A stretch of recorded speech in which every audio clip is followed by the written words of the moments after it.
Dear students, ഇന്നിവിടെ നമ്മളൊരു പുതിയ ടോപ്പിക്കാണ് പഠിക്കുന്നത്, കണ്ടക്ടൻസ് ഓഫ് ഇലക്ട്രോലൈറ്റിക് സൊല്യൂഷൻസ്. നമ്മൾ ഫസ്റ്റ് ചാപ്റ്ററിൽ സോളിഡ് സ്റ്റേറ്റ് കണ്ടതാണ്. സോളിഡിനെ മെയിൻ ആയിട്ട് 3 ടൈപ്പ് ആയിട്ട് പറയാം: conductors, semi conductors and insulators. ഇനി കണ്ടക്ടേഴ്സ് 2 ടൈപ്പ് ഉണ്ട്. That is metallic conductor and electrolytic conductor. ആദ്യം തന്നെ എന്താണ് മെറ്റാലിക് കണ്ടക്ടർ എന്നും ഇലക്ട്രോലൈറ്റിക് കണ്ടക്ടർ എന്നും നമുക്ക് നോക്കാം. The conductors can be classified into 2 types. The first one, metallic or electronic conductor. The second one, electrolytic or ionic conductor. Then the first one, electronic conductor. ഇനി അതെന്തെന്നും നമുക്ക് നോക്കാം, അതിന്റെ പ്രത്യേകതകൾ എന്തെന്നും നോക്കാം. The first one, the electrons conduct electricity. The electricity carriers are electrons. The second one, no chemical change. അതായത് മെറ്റൽസിൽ കൂടി electricity കടന്നു പോകുമ്പോൾ അതിൽ യാതൊരു തരത്തിലുള്ള കെമിക്കൽ ചേഞ്ചും ഉണ്ടാകുന്നില്ല. It does not undergo any chemical change. Then the third point, it conducts electricity in solid state. Then the fourth one, conductance decreases with increase of temperature. Temperature കൂടുമ്പോൾ മെറ്റൽസിൽ resistance കൂടും. മെറ്റൽസിൽ പഠിച്ചതാണ് ഇലക്ട്രോൺ സി മോഡൽ, ഓർമ്മയുണ്ടല്ലോ. The positive kernels are immersed in electron sea. അപ്പോൾ ഈ positive kernels അവിടെ vibrate ചെയ്യുന്നു, അത് ഇലക്ട്രോൺ മൂവ്മെന്റിന് തടസ്സമാകുന്നു, അതായത് റെസിസ്റ്റൻസ് ഫോം ചെയ്യുന്നു. That is temperature increases, resistance increases, or the conductance decreases. Temperature increases, the conductance decreases. Clear ആയല്ലോ? ഇനി അടുത്തത് എക്സാമ്പിൾ. എന്താണ് എക്സാമ്പിൾ നമുക്ക് നോക്കാം. മെറ്റൽസ് ആണ്, അതായത് കോപ്പർ, സിൽവർ, അലുമിനിയം അങ്ങനെയുള്ള മെറ്റൽസ് ഒക്കെ മെറ്റാലിക് കണ്ടക്ടർ ആയിട്ട് ആക്ട് ചെയ്യുന്നു. ഇനി അടുത്തതിലേക്ക് പോകാം. That is electrolytic or ionic conductor. ഇവിടെ എന്തായിരിക്കും electricity carriers? Ions are the electricity carriers. Ions conduct electricity. അതുകൊണ്ടാണ് അയോണിക് കണ്ടക്ടർ. ആദ്യത്തെ കേസിൽ ഇലക്ട്രോണിക് കണ്ടക്ടർ, ഇലക്ട്രോൺസ് ആണ് അവിടെ. ഇനി അടുത്ത പോയിന്റ് നോക്കിയേ, chemical change. It undergo chemical change. അതായത് ഇവിടെ ഒരു മെറ്റൽ അല്ല, ഇവിടെ ഒരു ഇലക്ട്രോലൈറ്റ് ആണ്. ഇലക്ട്രോലൈറ്റിൽ കൂടി ഇലക്ട്രിസിറ്റി പാസ് ചെയ്യുമ്പോൾ അവിടെ കെമിക്കൽ ഡീകമ്പോസിഷൻ നടക്കുന്നു. Then the next one, conduct electricity in molten state or in solution. അതായത് ഇവിടെ ഇലക്ട്രിസിറ്റി കണ്ടക്ട് ചെയ്യുന്നത് സോളിഡ് സ്റ്റേറ്റിലല്ല, മോൾട്ടൺ സ്റ്റേറ്റിലോ സൊല്യൂഷനിലോ ആണ്. ഒരു എക്സാമ്പിൾ പറയുകയാണെങ്കിൽ sodium chloride. Sodium chloride solid സ്റ്റേറ്റിലാണെങ്കിൽ അത് ഇലക്ട്രിസിറ്റി കണ്ടക്ട് ചെയ്യില്ല. എന്നാൽ അതിന്റെ മോൾട്ടൺ സ്റ്റേറ്റ് ഉരുകിയ അവസ്ഥയിലോ അതിന്റെ സൊല്യൂഷനിലോ ആണെങ്കിൽ അത് ഇലക്ട്രിസിറ്റി കണ്ടക്ട് ചെയ്യുന്നു. ക്ലിയർ ആയല്ലോ? Then the next one, the conductance increases with increase of temperature. Temperature കൂടുമ്പോൾ കണ്ടക്ടൻസ്, അതേപോലെ കണ്ടക്ടിവിറ്റി കൂടുന്നു. Example, the different electrolytes, sodium chloride, HCl, potassium chloride, NaOH, ഇതൊക്കെ ഇലക്ട്രോലൈറ്റിക് കണ്ടക്ടറിന് എക്സാമ്പിൾ ആണ്. നമുക്ക് മെയിൻ ആയിട്ടും ഇലക്ട്രോലൈറ്റിക് കണ്ടക്ടർ ആണ് പഠിക്കേണ്ടത്. ആദ്യം ഫിസിക്സിൽ പഠിച്ച കുറച്ച് ടേംസ് നമുക്കൊന്ന് റീകളക്ട് ചെയ്യാം.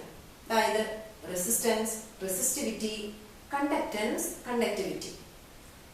ആദ്യം നമുക്ക് കാണേണ്ടത് resistivity.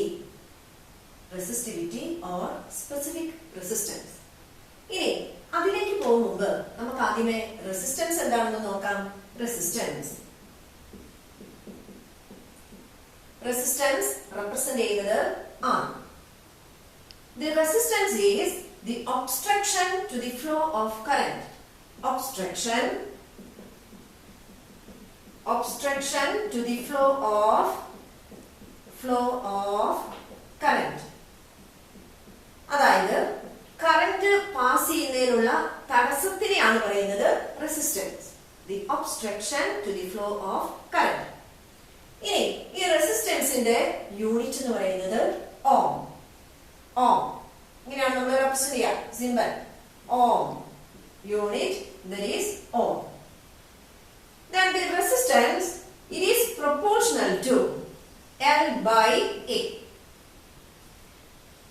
And here L is the length of the conductor and A is the area of cross section. So we can write R is equal to a proportionality constant, and here it is rho into L by A.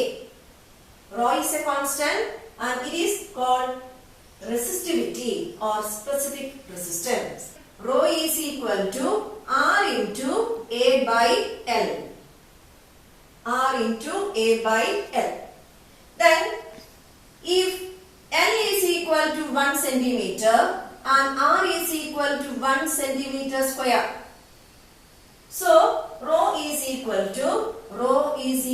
to R. Therefore, the specific resistance or resistivity, നമ്മൾ സാധാരണ resistivity എന്നാണ് പറയാ.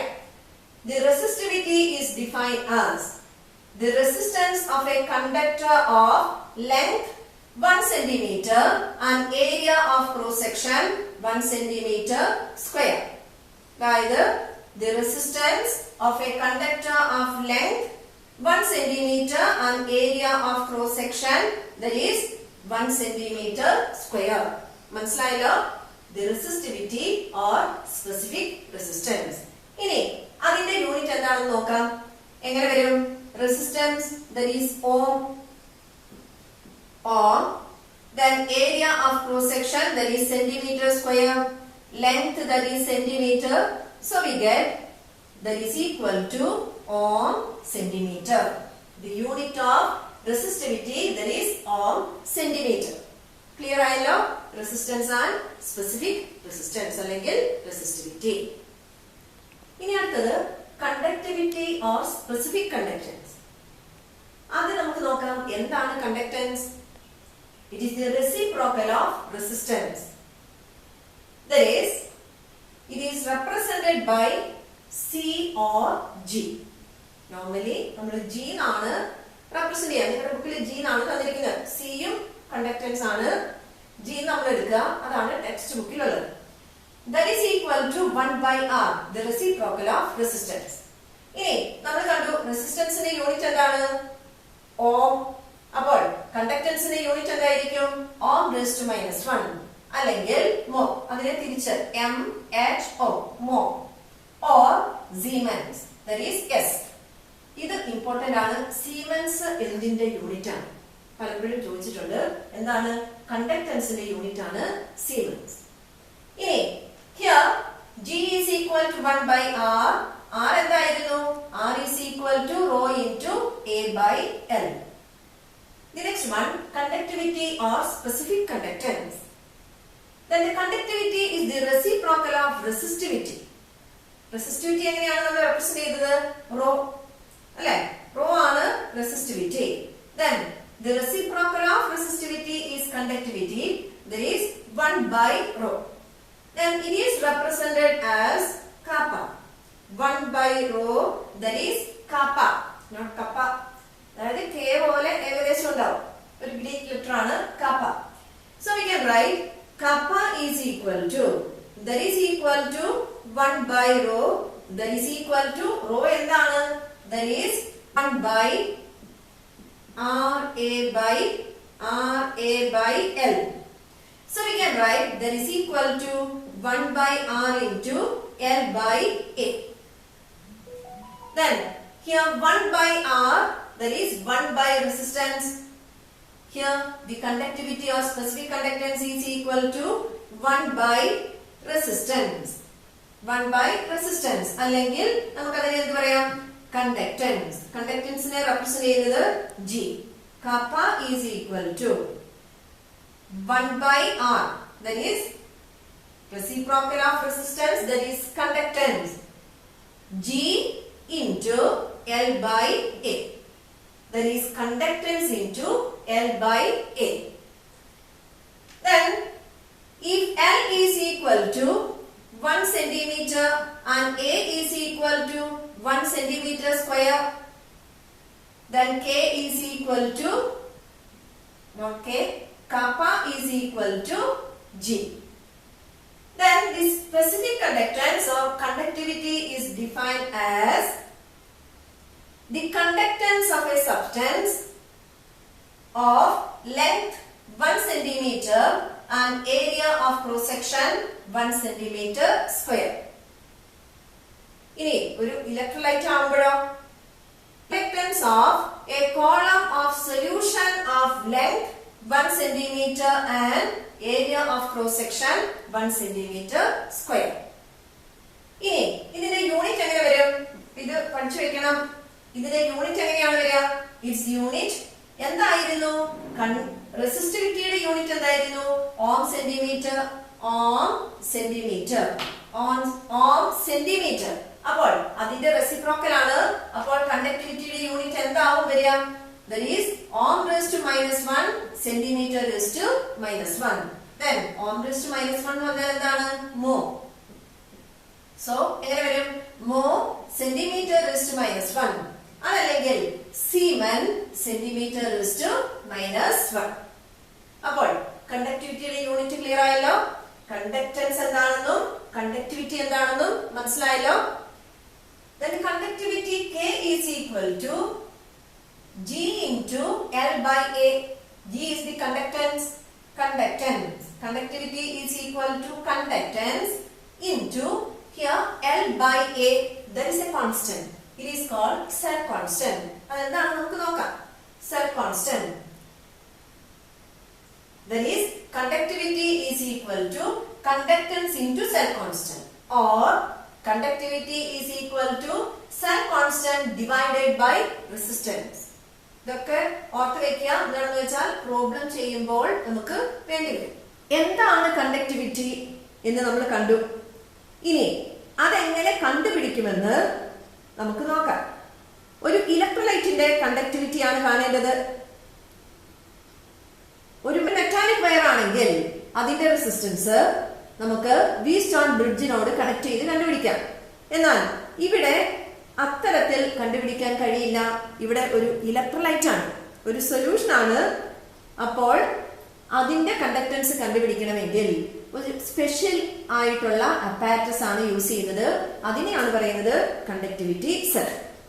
ഏതിന്റെ conductance ആണോ അല്ലെങ്കിൽ conductivity ആണോ കണ്ടുപിടിക്കേണ്ടത്, അതിനെ ഈ അപ്പാരറ്റസിൽ കണ്ടക്ടിവിറ്റി സെല്ലിൽ എടുക്കുന്നു.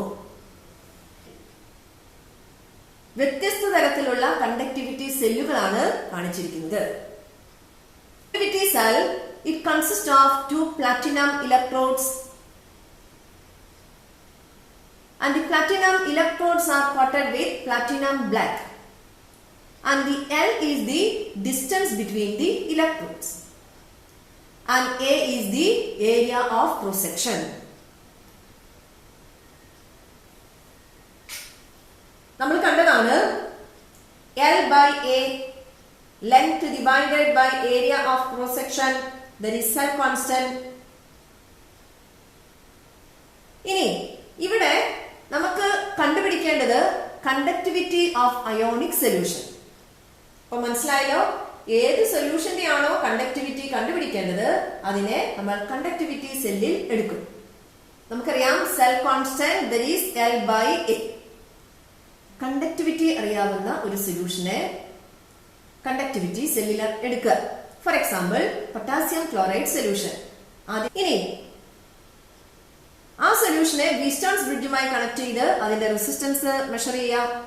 അപ്പൊ നമുക്ക് റെസിസ്റ്റൻസ് കിട്ടി. കണ്ടക്ടിവിറ്റി ആദ്യമേ അറിയാം. അപ്പോൾ അതിൽ നിന്ന് നമുക്ക് സെൽ കോൺസ്റ്റന്റ് കണ്ടുപിടിക്കാം. എങ്ങനെയാണ്? Conductivity is equal to cell constant divided by resistance. Conductivity is equal to cell constant divided by resistance. That is cell constant is equal to conductivity into resistance. അപ്പോൾ ഇവിടെ നമുക്ക് സെൽ കോൺസ്റ്റന്റ് കിട്ടി. അടുത്തത് ഇനി നമുക്ക് കാണേണ്ടത് അൺനോൺ സൊല്യൂഷന്റെ കണ്ടക്ടിവിറ്റിയാണ്. അതിനുവേണ്ടി നമ്മൾ ആ സൊല്യൂഷനെ, അതായത് ഏത് സൊല്യൂഷന്റെ ആണോ ഏത് ഇലക്ട്രോലൈറ്റിന്റെ ആണോ കണ്ടക്ടിവിറ്റി കണ്ടുപിടിക്കേണ്ടത്, അതിനെ കണ്ടക്ടിവിറ്റി സെല്ലിൽ എടുക്കുക. ഈ കണ്ടക്ടിവിറ്റി സെല്ലിനെ നമ്മളൊരു വീറ്റ്സ്റ്റോൺസ് ബ്രിഡ്ജിനോട് കണക്ട് ചെയ്യാം. ഇനി ഇവിടെ ശ്രദ്ധിക്കേണ്ടത്, ഇവിടെ നമ്മൾ അപ്ലൈ ചെയ്യുന്ന വോൾട്ടേജ് എന്ന് പറയുന്നത്, ഇവിടെ അപ്ലൈ ചെയ്യുന്ന വോൾട്ടേജ് അത് ഡയറക്റ്റ് കറന്റ് ആവരുത്. ഡയറക്റ്റ് കറന്റ് ആണെങ്കിൽ it changes the composition of the solution. അപ്പോൾ AC കറന്റ് ആണ് ഇവിടെ യൂസ് ചെയ്യേണ്ടത്. ഇനി ഡയഗ്രത്തിൽ നോക്കിക്കേ, ഇവിടെ R2 ആയി കാണിച്ചിരിക്കുന്നത് കണ്ടക്ടിവിറ്റി സെല്ലാണ്. അതായത് ഏത് സൊല്യൂഷന്റെ ആണോ കണ്ടക്ടിവിറ്റി കണ്ടുപിടിക്കേണ്ടത് അതിനെ കണ്ടക്ടിവിറ്റി സെല്ലിൽ എടുക്കുന്നു. അതിവിടെ R2 ആയിട്ട് നമ്മൾ സെലക്ട് ചെയ്യുന്നു. Then it consists of R1, R3, R4. ഇത് ഡിഫറെന്റ് റെസിസ്റ്റൻസ് ആണ്. ഇതിൽ R3യും R4ഉം റെസിസ്റ്റൻസ്, then R1 എന്ന് പറയുന്നത് അത് റിയോസ്റ്റാറ്റ് ആണ്, വേരിയബിൾ റെസിസ്റ്റൻസ് റിയോസ്റ്റാറ്റ് ആണ് ആക്ച്വലി. അപ്പോൾ അതായത് R1, R3, R4 അഡ്ജസ്റ്റ് ചെയ്ത് ഡിറ്റക്ടറിൽ നൾ പോയിന്റ്, അതായത് 0 വാല്യൂ വരുത്തുക. അതിൽ നിന്നും നമുക്ക് അൺനോൺ റെസിസ്റ്റൻസ് R2 കണ്ടുപിടിക്കാം. That is R1 by R2 is equal to R3 by R4. Then R2 is equal to R1 into R4 divided by R3. അപ്പോൾ നമുക്ക് unknown resistance കിട്ടി. അതിൽ നിന്നും നമുക്ക് കണ്ടക്ടിവിറ്റി മെഷർ ചെയ്യാം. The conductivity kappa is equal to cell constant divided by resistance. Cell constant നമ്മൾ ആദ്യമേ measure ചെയ്തു, കണ്ടുപിടിച്ചു. റെസിസ്റ്റൻസ് ഇപ്പോൾ മെഷർ ചെയ്തു. അതിൽ നിന്നും നമുക്ക് കണ്ടക്ടിവിറ്റി, ഈ സൊല്യൂഷന്റെ കണ്ടക്ടിവിറ്റി കണ്ടുപിടിക്കാം. That is cell constant divided by resistance, or it is equal to G star. G star എന്ന് പറഞ്ഞാൽ cell constant. Then G star divided by R. R for resistance. അപ്പോൾ എങ്ങനെയാണ് ഒരു അൺനോൺ സൊല്യൂഷന്റെ കണ്ടക്ടിവിറ്റി കണ്ടുപിടിക്കുന്നതെന്ന് മനസ്സിലായല്ലോ. The factors affecting electronic conductance. The first one, the nature and structure of metal. അതായത് ഓരോ മെറ്റലിന്റെയും നേച്ചറിനനുസരിച്ച് കണ്ടക്ടൻസ് ഡിഫറെന്റ് ആയിരിക്കും. The second one, the number of valence electrons per atom. Valence ഇലക്ട്രോണിന്റെ എണ്ണം കൂടുതലാണെങ്കിൽ കണ്ടക്ടൻസ് അല്ലെങ്കിൽ കണ്ടക്ടിവിറ്റി കൂടും. The third one, temperature. Temperature കൂടുമ്പോൾ കണ്ടക്ടൻസ് ഡിക്രീസ് ചെയ്യുന്നു. നമ്മൾ നേരത്തെ കണ്ടതാണ്. ടെമ്പറേച്ചർ കൂടുമ്പോൾ റെസിസ്റ്റൻസ് കൂടുന്നു, അതുകൊണ്ട് കണ്ടക്ടൻസ് കുറയുന്നു. ഇനി അടുത്തത് the factors affecting electrolytic conductance. നമുക്ക് ഇലക്ട്രോലിറ്റിക് കണ്ടക്ടൻസ് ആണ് പഠിക്കേണ്ടത്. The first one, the nature of electrolyte added. നമുക്കറിയാം electrolyte, strong electrolyte, weak electrolyte. The strong electrolyte that is completely ionized in its solution, weak electrolyte only slightly ionized in its solution. അപ്പോൾ strong electrolyte ആണെങ്കിൽ അയോൺസിന്റെ എണ്ണം കൂടും. ഇവിടെ electricity careers എന്ന് പറയുന്നത് ions ആണ്. അപ്പോൾ അയോൺസിന്റെ എണ്ണം കൂടുമ്പോൾ കണ്ടക്ടൻസ് കൂടും സ്ട്രോങ് ഇലക്ട്രോലൈറ്റിന്റെ കേസിൽ. എന്നാൽ വീക്ക് ഇലക്ട്രോലൈറ്റ് ആണെങ്കിൽ അയോൺസിന്റെ എണ്ണം കുറയുന്നു, കണ്ടക്ടിവിറ്റി കുറയും. Then the next one, the size of ions produced and their solvation. അയോൺസിന്റെ സൈസ് കുറയുമ്പോൾ മൊബിലിറ്റി കൂടും. നമ്മൾ പഠിച്ചതാണ്, ഫസ്റ്റ് ഇയറിൽ പഠിക്കുന്നതാണ്. അപ്പോൾ ലിഥിയം സൈസ് കുറവാണ്. ഇപ്പൊ ലിഥിയം, സോഡിയം, പൊട്ടാസ്യം, സീഷ്യം നമ്മൾ കമ്പയർ ചെയ്യുകയാണെങ്കിൽ ലിഥിയത്തിന് സൈസ് കുറവാണ്, സീഷ്യത്തിന് സൈസ് കൂടുതലാണ്. അപ്പോൾ അയോണിന്റെ സൈസ് കുറയുമ്പോൾ മൊബിലിറ്റി കൂടും. എന്നാൽ സൈസ് കുറയുമ്പോൾ ഹൈഡ്രേഷൻ എൻതാൽപ്പി കൂടുന്നു. അതായത് ലിഥിയത്തിന് ചുറ്റുമുള്ള വാട്ടർ മോളിക്യൂൾസ് കൂടുന്നു. ലിഥിയത്തിന് ചുറ്റും കൂടുതൽ വാട്ടർ മോളിക്യൂൾസ് വരുന്നു. അപ്പോൾ അതിന്റെ മൊബിലിറ്റി, അതായത് മൂവ്മെന്റ് കുറയും. അതായത് അക്വസ് സൊല്യൂഷനിൽ നമ്മൾ അക്വസ് സൊല്യൂഷൻ എടുത്താൽ ലിഥിയം, സീഷ്യം കമ്പയർ ചെയ്യുമ്പോൾ ഹൈഡ്രേഷൻ എൻതാൽപ്പി കുറവ് സീഷ്യത്തിലാണ്. അതുകൊണ്ട് അതിനായിരിക്കും മൊബിലിറ്റി കൂടുതൽ. ലിഥിയത്തിന് മൊബിലിറ്റി കുറവും സീഷ്യത്തിന് മൊബിലിറ്റി കൂടുതലുമായിരിക്കും. ഇനി അടുത്തത് the nature of solvent and viscosity. അതായത് പോളാർ സോൾവെന്റ് ആണെങ്കിൽ ഇവിടെ കണ്ടക്ടൻസ് കൂടും. അതേപോലെ വിസ്കോസിറ്റി, ഹൈലി വിസ്കസ് ലിക്വിഡ് ആണെങ്കിൽ, അതായത് വിസ്കസ് ലിക്വിഡ് ആണെങ്കിൽ, വിസ്കോസിറ്റി കൂടുതലുള്ള ലിക്വിഡ് ആണെങ്കിൽ ഇവിടെ മൂവ്മെന്റ് കുറയും. അറിയാം, ഫസ്റ്റ് ഇയറിൽ നമ്മൾ പഠിക്കുന്നതാണ് അല്ലെ. ഇനി അടുത്തത് കോൺസെൻട്രേഷൻ ഓഫ് ഇലക്ട്രോലൈറ്റ്. ഇലക്ട്രോലൈറ്റിന്റെ കോൺസെൻട്രേഷനെ കണ്ടക്ടൻസ് ഡിപെൻഡ് ചെയ്യുന്നു. ഇനി അടുത്തത് ടെമ്പറേച്ചർ. ടെമ്പറേച്ചർ കൂടുമ്പോൾ കണ്ടക്ടൻസ് കൂടുന്നു. ഇന്നെടുത്ത ടോപ്പിക്സ് ഒന്ന് ആലോചിച്ച് എന്തൊക്കെയായിരുന്നു? കണ്ടക്ടൻസ് രണ്ടു തരം, അതായത് metallic conductance and electrolytic conductance. ഇനി അതേപോലെ റെസിസ്റ്റിവിറ്റി, കണ്ടക്ടിവിറ്റി, സൺ കോൺസ്റ്റന്റ്. എങ്ങനെയാണ് നമ്മൾ കണ്ടക്ടിവിറ്റി മെഷർ ചെയ്യുന്നത്? ഇതൊക്കെ ക്ലിയർ ആയല്ലോ. അപ്പോൾ ഇന്നെടുത്ത ഈ ടോപ്പിക്സ് നന്നായി പഠിക്കാം.